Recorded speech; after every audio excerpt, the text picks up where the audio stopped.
ഹരേ രാമ രാമ രാമ ഹരേ ഹരേ, ഹരേ കൃഷ്ണ കൃഷ്ണ കൃഷ്ണ ഹരേ ഹരേ. ഓം നമോ ഭഗവതേ വാസുദേവായ. ശ്രീ മഹാഭാഗവതം 5-ാം സ്കന്ധം ആരംഭിക്കുകയാണ്. ഹരേ കൃഷ്ണ. 5-ാം സ്കന്ധം 1-ാം അധ്യായം. പ്രിയവ്രതവംശം. രാജാവ് പറഞ്ഞു, ആത്മവിസ്മൃതിയും കർമ്മബന്ധവും നൽകുമഗൃഹം പൂണ്ടതെങ്ങിനെ അഭക്തൻ ആത്മാരാമൻ പ്രിയവ്രതൻ. നിസ്സംഗരാം താദൃശന്മാർ ഗൃഹാദിയിലൊരിക്കലും ആസക്തരായി വരാൻ പാടില്ലല്ലോ ബ്രഹ്മർഷി സത്തമാ. സർവേശപാദധ്യാനാനന്ദത്തിൻ കണികയെങ്കിലും നേടി നിർവൃതരായോർക്കു ഗൃഹാസക്തി വരാവതോ. ഗൃഹധാരാതിസക്തന്നു കൃഷ്ണങ്കൽ ദൃഢഭക്തിയും മുക്തിയും ഹരേ. ഗൃഹധാരാതിസക്തന് കൃഷ്ണങ്കൽ ദൃഢഭക്തിയും മുക്തിയും വന്നതെവണ്ണം എന്നു താനിങ്ങു സംശയം. ഹരേ. ശ്രീകൃഷ്ണൻ പറഞ്ഞു, രാജൻ, അങ്ങ് പറഞ്ഞത് സത്യം തന്നെ. എങ്കിലും ഭഗവത് ഭക്തന്മാരായ പരമഹംസന്മാരുടെ ഉത്തമബന്ധുവായ ആ ഭഗവാന്റെ സൽക്കഥകൾ കേട്ടുകൊണ്ടേയിരിക്കുന്നതിനിടയിൽ സ്വൽപ്പകാലത്തേക്ക് അതിന് അല്പമൊരു പ്രതിബന്ധം നേരിട്ടുവെന്ന് വന്നാൽ കൂടിയും അജ്ഞാന അന്ധകാരത്തെ നശിപ്പിക്കാൻ കഴിവുള്ള കീർത്തിപ്പൊലിമയോടുകൂടിയ ആ ഭഗവാന്റെ കഴൽത്താരിൽ നിന്നും ലഭിക്കുന്ന ആനന്ദപ്പൂന്തേൻ നുകർന്ന് ശീലിച്ചിട്ടുള്ള ഭാഗ്യവാന്മാർ തങ്ങൾക്ക് ഏറ്റവും മംഗളകരമായി അനുഭവപ്പെട്ട ആ പൂർവാവസ്ഥയിലേക്ക് തന്നെ പ്രായേണ തിരിച്ചു ചെല്ലാതിരിക്കുകയില്ല. രാജൻ, ഭഗവത് ഭക്തോത്തംസമായ ആ പ്രിയവ്രത രാജകുമാരൻ ശ്രീനാരദർഷിയുടെ പാദസേവ ചെയ്തതിൻ്റെ ഫലമായി ആത്മസ്വരൂപ യാഥാർത്ഥ്യത്തെ ഗ്രഹിക്കുകയും ആത്മധ്യാനൈക നിരതനായി തന്നെ കാലയാപനം ചെയ്യാൻ ഉറയ്ക്കുകയും ചെയ്തു. എങ്കിലും ശാസ്ത്രോക്തങ്ങളായ സകല വിശിഷ്ട ഗുണങ്ങളുടെയും വിളനിലമാണ് തൻ്റെ മകൻ എന്നു കണ്ട സ്വന്തം പിതാവ്, അതായത് സ്വയംഭുവമനു, രാജ്യപരിപാലനത്തിനായി മകനോട് ആവശ്യപ്പെട്ടപ്പോൾ ഭഗവാൻ വാസുദേവങ്കൽ തന്നെ സകലേന്ദ്രിയ വ്യാപാരങ്ങളെയും അർപ്പിച്ച് സമാധിയോഗസ്ഥനായി കഴിഞ്ഞിരുന്ന ആ രാജകുമാരൻ തിരസ്കരിക്കാൻ പാടില്ലാത്തതാണെങ്കിലും പിതൃശാസനത്തെ അഭിനന്ദിച്ചില്ല. കാരണം മിഥ്യാഭൂതമാണെന്നറിയാമെങ്കിലും രാജ്യാധികാരപ്രാപ്തി ആത്മവിസ്തൃതി വരുത്തിയേക്കുമെന്ന് അദ്ദേഹം ഭയപ്പെട്ടു. ഈ ഗുണാത്മകമായ പ്രപഞ്ചത്തിൻ്റെ അഭിവൃദ്ധിയെപ്പറ്റി തന്നെ ആലോചിച്ചു കൊണ്ടിരിക്കുന്നതിനാൽ സകല ലോകാഭിപ്രായവും മനസ്സിലാക്കുന്നവനും ആദിദേവനുമായ ഭഗവാൻ ആത്മയോനി ഉടൽ ധരിച്ച നിഖില വേദങ്ങളോടും സ്വഗണങ്ങളോടും മരീച്യാദികളായ സ്വപുത്രന്മാരോടും കൂടി സത്യലോകത്തിൽ നിന്നും ആ ഘട്ടത്തിൽ ഭൂമിയിലേക്ക് ഇറങ്ങി വന്നു. ആകാശതലത്തിൽ നക്ഷത്രങ്ങളാൽ ഉടുരാജനെന്ന പോലെ വിമാനാവലികളാൽ ചൂഴപ്പെട്ടുകൊണ്ടും വഴിനീളെ ദേവശ്രേഷ്ഠന്മാരാൽ പൂജിക്കപ്പെട്ടുകൊണ്ടും ഓരോരോ ഇടത്തും കൂട്ടം കൂട്ടമായി നിന്നുകൊണ്ട് സിദ്ധചാരണ ഗന്ധർവന്മാരാലും മുനിഗണങ്ങളാലും വാഴ്ത്തപ്പെട്ടുകൊണ്ടും ഗന്ധമാദന ഗുഹകളിൽ പ്രകാശം വിതറിക്കൊണ്ടും ബ്രഹ്മാവ് പ്രിയവ്രതൻ്റെ സമീപത്ത് എഴുന്നള്ളി. ഹംസവാഹനനായ ഭഗവാൻ ഹിരണ്യഗർഭനെ കണ്ട മാത്രയിൽ ശ്രീനാരദർഷി അദ്ദേഹം അവിടെ പ്രിയവ്രതന് ആത്മോപദേശം ചെയ്തുകൊണ്ടിരിക്കുകയായിരുന്നു. ശ്രീനാരദർഷി സ്വയംഭുവമനുവോടും മകനെ ഗൃഹത്തിലേക്ക് നയിക്കാൻ വേണ്ടി അദ്ദേഹവും അവിടെ എത്തിച്ചേർന്നിരുന്നു. പ്രിയവ്രത രാജകുമാരനോടും ശ്രീനാരദർഷി സ്വയംഭുവമനുവോടും പ്രിയവ്രത രാജകുമാരനോടും കൂടി എഴുന്നേറ്റ് അഞ്ജലീബന്ധം ചെയ്ത് സ്വപിതാവിനെ സ്തുതിച്ചു. ശ്രീനാരദൻ ബ്രഹ്മാവിനെ വിധിപ്രകാരം പൂജിക്കുകയും അദ്ദേഹത്തിൻ്റെ ഗുണഗണങ്ങളെയും അവതാര വിശേഷങ്ങളെയും ഔത്കൃഷ്ട്യത്തെയും യഥോചിത വാക്കുകളാൽ വാഴ്ത്തുകയും ചെയ്തപ്പോൾ കാരുണ്യലോലമായ കടാക്ഷമന്ദഹാസങ്ങളോടുകൂടി ഭഗവാൻ ആദിപുരുഷൻ പ്രിയവ്രതനോട് ഇങ്ങനെ പറഞ്ഞു. ശ്രീ ഭഗവാൻ പറഞ്ഞു, ഹേ വത്സ, സത്യം പറയാം ധരിക്ക ഞാൻ ശ്രീരുദ്രൻ ഈ നിൻഗുരു നിന്റെ താതനും ഏതാജ്ഞ പാലിപ്പതു സർവരും പരമ്പുമാനവൻ തന്മൊഴി ധിക്കരിക്കൊല. തപസ്സും എന്നല്ല പഠിപ്പ് യോഗവീര്യവും പ്രഭാവം ബലമർത്ഥശക്തിയും സഹായവും മറ്റുമെഴുന്നൊരാൾക്കുമായിടാ. തദാജ്ഞയ്ക്കെതിരായി നിൽക്കുവാൻ ഉൽപ്പത്തിയും നാശവും ഏതു കർമ്മവും മോഹം ഭയം ദുഃഖസുഖങ്ങളാധിയും സമസ്തവും ദേഹികളാണ്ടിടുന്നതപ്പരാൽപരൻ തൻ വിധി ഒന്നുകൊണ്ടു താൻ. ആ വാക്കു നാം മൂക്കിനു ഭാഷമാർന്ന നാൽക്കാലിക്കു തുല്യം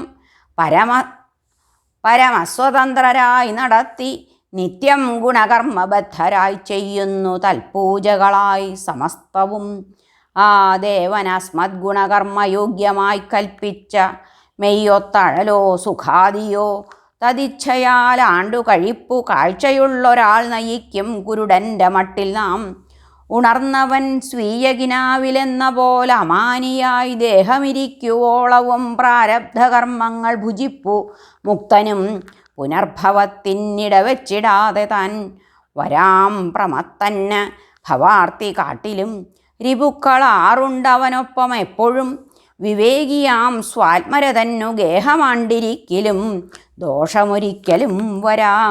ഈ 6 ശത്രുക്കളെയും ജയിക്കുവാൻ ഗൃഹസ്ഥനാവുന്നതു യുക്തമെത്രയും. വിവേകി കോട്ടയ്ക്കകമാണ്ടു ശത്രുവിൻ ബലം ക്ഷയിച്ചേ വെളിയിൽ ഗമിച്ചിടൂ. ഭവാൻ മുകുന്ദാഘ്രി സരോജകോശമാം കോട്ടയ്ക്കകം വാണ് അരിയെ ജയിച്ചവൻ ഭുജിക്ക തദ്ദത്ത സുഖാദീങ് അനന്തരം സ്വരൂപം സസുഖം ഗമിക്ക നീ. ശ്രീശുകൻ പറഞ്ഞു, ത്രിലോകഗുരുവായ ബ്രഹ്മദേവൻ്റെ ഈ ഉപദേശം കേട്ടപ്പോൾ സ്വാഭിപ്രായത്തിൻ്റെ എളിമയെ മനസ്സിലാക്കിയ രാജകുമാരൻ ഭഗവതാജ്ഞയെ സാദരം നമ്രശിരസ്കനായി അംഗീകരിച്ചു. സ്വായംഭുവമനുവാൽ യഥോചിതം പൂജിക്കപ്പെട്ട ബ്രഹ്മഭഗവാൻ പ്രിയവ്രതനും നാരദർശിയും തങ്ങൾക്കൊട്ടും വിഷമാവസ്ഥ നേരിട്ടിട്ടില്ലെന്ന് വെളിപ്പെടുത്തക്കവണ്ണം ആദരപൂർവം നോക്കി നിൽക്കെ അവാങ്മാനസഗോചരവും വ്യവഹാരാതീതവുമായ ആത്മസ്ഥാനത്തെ ഓർത്തുകൊണ്ട് അന്തർധാനം ചെയ്തു. ബ്രഹ്മാവിനാൽ ഇത്തരത്തിൽ സ്വമനോരഥം സാധിച്ചു കിട്ടിയ സ്വായംഭുവമനു ദേവർഷി മുഖ്യനായ നാരദൻ്റെ അനുമതിയോടുകൂടി മകനെ അഖിലധരാമണ്ഡലത്തിൻ്റെയും അധിപതിയും ധർമ്മപരിപാലകനുമായി അഭിഷേചിച്ചു. വിഷയമാകുന്ന ദുസ്തര വിഷഹ്രദത്തിലെ ആശയിൽ നിന്ന്, അതായത് ഭോഗവാസനകളിൽ നിന്ന് സ്വയം വിരമിച്ചു. സകല ലോകബന്ധങ്ങളെയും നശിപ്പിക്കത്തക്ക മാഹാത്മ്യത്തോടു കൂടിയ ആദിപുരുഷനായ ശ്രീനാരായണൻ്റെ പാദയുഗളത്തെ നിരന്തരം ധ്യാനിക്കുക കൊണ്ടുതന്നെ രാഗാദി ദോഷങ്ങളെല്ലാം അന്തഃകരണത്തിൽ നിന്ന് നിശേഷമൊഴിഞ്ഞ് പരിശുദ്ധനായി തീർന്നവനായിരുന്നുവെങ്കിലും ബ്രഹ്മാദി മഹാന്മാരോടുള്ള ആദരം നിമിത്തം ആ പ്രിയവ്രത മഹാരാജാവ് രാജ്യാധികാരത്തെ അത്തരുണത്തിൽ ഏറ്റെടുക്കാൻ ഇടയായി. പിന്നീട് പ്രജാപതിയായ വിശ്വകർമാവിൻ്റെ മകളായ ബർഹിഷ്മതിയെ അദ്ദേഹം വേൾക്കുകയും അവളിൽ ശീലം, ഗുണം, കർമ്മം, രൂപം, വീര്യം, ഔദാര്യം എന്നിവ കൊണ്ട്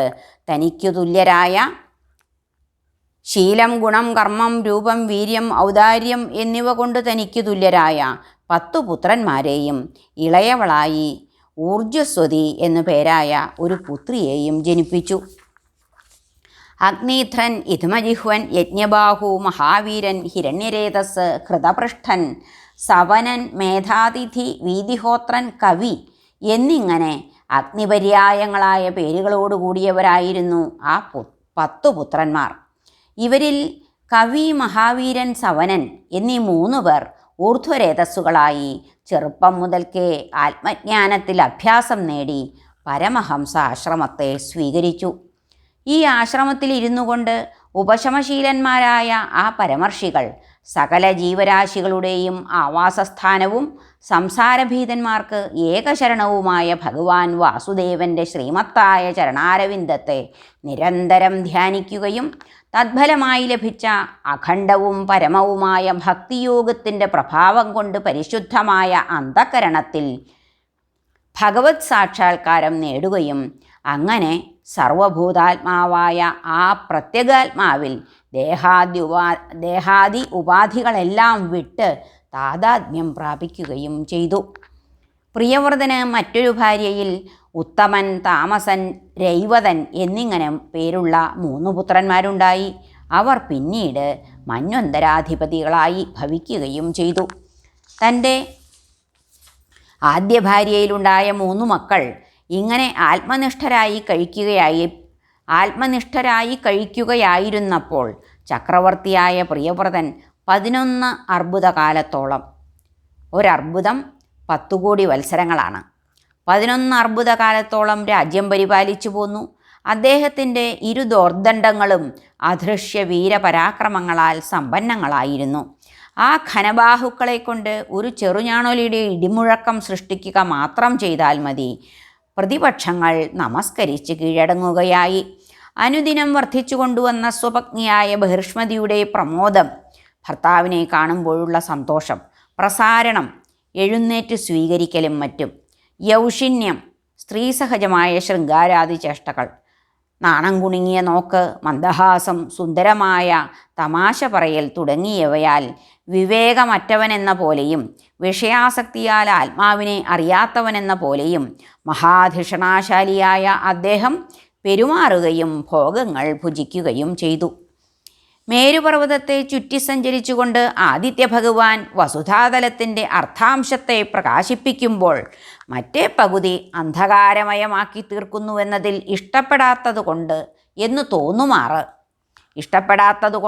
എന്ന് തോന്നുമാറ് ഭഗവത് ഉപാസനയാൽ അസാധാരണമായ പൗരുഷത്തോടുകൂടിയ ആ പ്രിയവ്രതൻ സൂര്യതുല്യമായ വേഗവും തേജസ്സുമുള്ള ഒരു തേരിലേറി രാത്രിയെയും ഞാൻ പകലാക്കുന്നുണ്ട് എന്നുറപ്പിച്ച് സൂര്യനെ തുടർന്ന് തന്നെ രണ്ടാമതൊരു സൂര്യൻ എന്ന പോലെ 7 തവണ ഭൂപ്രദക്ഷിണം നടത്തി. അദ്ദേഹത്തിൻ്റെ തേരുരുളുകൾ പതിച്ചുണ്ടായ അഗാധഗർത്തങ്ങൾ 7 സമുദ്രങ്ങളായി ഭവിക്കുകയും അങ്ങനെ 7 സമുദ്രങ്ങളാൽ 7ആയി വിഭജിക്കപ്പെട്ട ധരാതലം 7 ദ്വീപുകൾ അങ്ങനെ ഉണ്ടായിത്തീരുകയും ചെയ്തു.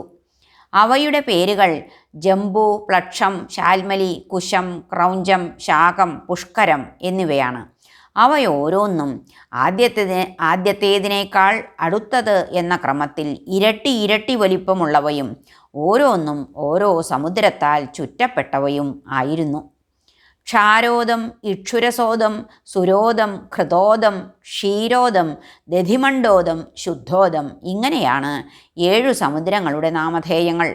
അവയോരോന്നിലും ഉപ്പുവെള്ളം, കരിമ്പുനീർ, മദ്യനീർ, ഘൃതം, പാല്, കടഞ്ഞുകഴിഞ്ഞ തൈര്, ശുദ്ധജലം എന്നിവ ക്രമാലുള്ളതുകൊണ്ടാണ് അവയ്ക്ക് ഓരോന്നിനും മേൽ ചേർത്ത പേരുകൾ വന്നു ചേർന്നത് എന്നു ധരിക്കേണ്ടതാണ്.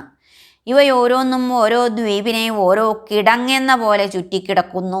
ജംബുവാദികളായ ഈ 7 ദ്വീപുകളിൽ ഓരോന്നിലും ക്രമാൽ അഗ്നിധ്രൻ, യുഗ്മജിഹ്വൻ, യജ്ഞബാഹു, ഹിരണ്യരേതസ്, ഘൃതപൃഷ്ഠൻ, മേധാതിഥി, വീതിഹോത്രൻ എന്നീ അഗ്നിനാമാക്കളായ തൻ്റെ 7 പുത്രന്മാരെ പ്രിയവ്രതൻ അധിപതികളായി വാഴിച്ചു. മകളായ ഊർജ്ജസ്വതിയെ ഉശനസ്സിന് വെളി കഴിച്ചു കൊടുത്തു. അവർക്ക് ദേവയാനി എന്ന ഒരു മകളും ഉണ്ടായി. ആർ തൻ്റെ നാമം ഒരു വേളയുരയ്ക്കും അന്ത്യജാതന്നുമാശു ഭവമുക്തിയണഞ്ഞിടുന്നു ആ വിഷ്ണുവിൻ കഴൽ ഭജിച്ചു ഷഡൂർമിവെന്നൊരാൾ തൻ പ്രഭാവം ഇതിൽ അത്ഭുതമെന്തു പാർത്താൽ. ഹരേ, ഒരു കാലത്ത് നാരദ മഹർഷിയുടെ ചരണങ്ങളെ സേവിക്കുകയും പിന്നീട് രാജ്യാദ്യ ഐശ്വര്യത്തെ സ്വീകരിക്കാൻ ഇടവരികയും ചെയ്തതിൽ തനിക്ക് സ്വായത്തമായിരുന്ന ആത്മനിർവൃതി നഷ്ടപ്പെട്ടതുപോലെ ഏതദ്വിധ മഹാപ്രഭാവശാലിയായ പ്രിയവ്രത മഹാരാജാവിന് തോന്നുകയും വിഷയവിരക്തനായി അദ്ദേഹം ഇങ്ങനെ പറയുകയും ചെയ്തു: അഹോ കഷ്ടം, ഞാൻ തെറ്റാചരിച്ചു പോയി. ഇന്ദ്രിയങ്ങൾക്ക് അധീനനായി അജ്ഞാനത്താൽ നിർമ്മിതങ്ങളും പരിണാമത്തിൽ വിഷോപമങ്ങളുമായ വിഷയങ്ങളുടെ അന്ധകൂപത്തിൽ ഞാൻ വീണുപോയിരിക്കുന്നു. മതി, ഒരു പെണ്ണിൻ്റെ കളിക്കുരങ്ങായി അധപ്പതിച്ചിരിക്കുന്നു ഞാൻ. കഷ്ടം എന്നിങ്ങനെ അദ്ദേഹം തന്നെത്താൻ ഭർത്സനം ചെയ്തു.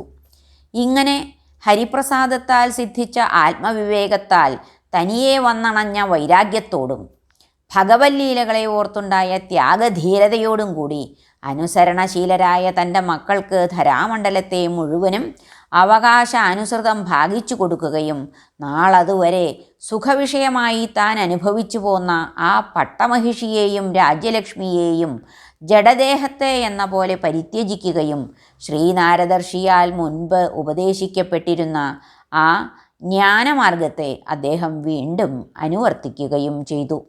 അദ്ദേഹത്തെ പറ്റിയുള്ളവയാണ് ഈ ശ്ലോകങ്ങൾ. ഇരുൾ പോക്കി തേരുരുളാഴാഴികൾ ചമയ്ക്കുവോൻ ആ പ്രിയവ്രതനെപ്പോലെ മറ്റാർക്കാം ഈശനന്യെ. ദ്വീപേഴ് അതിർത്തിയേഴാഴി നദീഗിരിവനാദികൾ ഓരോ ദ്വീപിലും ഈ മട്ടിലാർക്കാം ഭൂവിഭജിക്കുവാൻ. ത്രിലോകൈശ്വര്യവും കർമ്മയോഗ വൈഭവവും തഥാ ആ മഹാഭക്തനെന്നെ മറ്റാർ കാണും നരകാഭമായി. ഹരേ നമഃ. ശ്രീകൃഷ്ണാർപ്പണമസ്തു. 1-ാം അധ്യായം കഴിഞ്ഞു. സർവത്ര ഗോവിന്ദനാമ സങ്കീർത്തനം. ഗോവിന്ദ ഗോവിന്ദ. ഹരേ നാരായണ.